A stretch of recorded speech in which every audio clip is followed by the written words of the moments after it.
is that what we all believed was John the Apostle sitting to the right of Jesus was not in fact John the Apostle at all.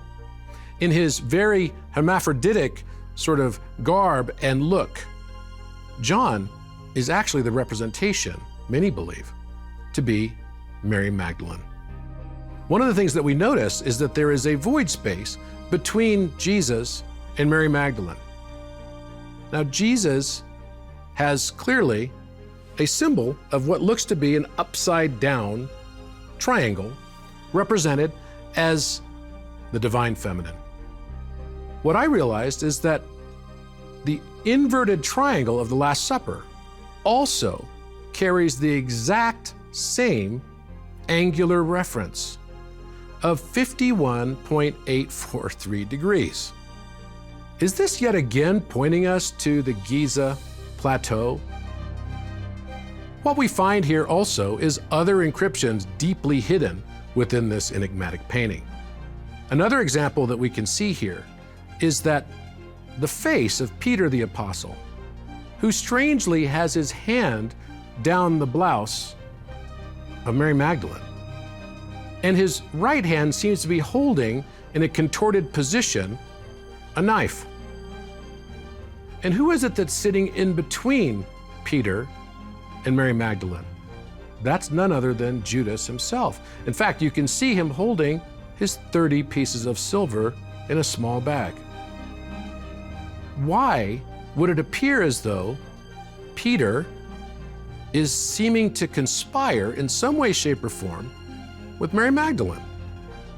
And why is it that she's leaning in to listen to his whisper? What would they have to whisper about?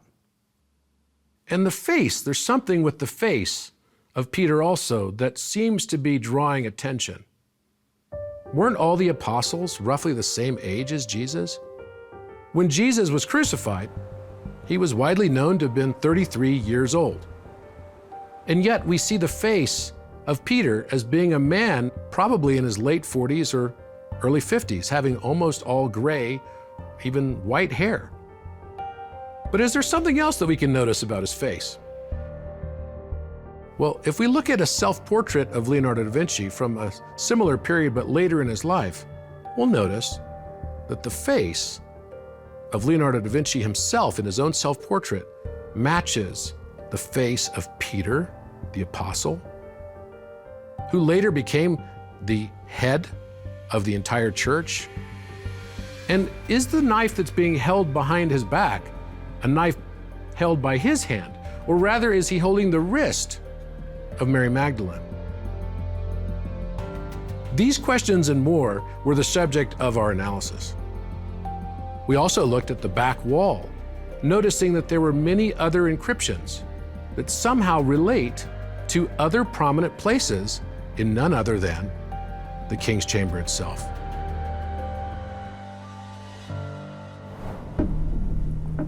Prior to visiting the Great Pyramid of Giza in 2018, Robert Grant intuitively sketched two particular Greek letters in his notebook, as if subconsciously making connections between the King's Chamber and the Last Supper that were yet to be discovered.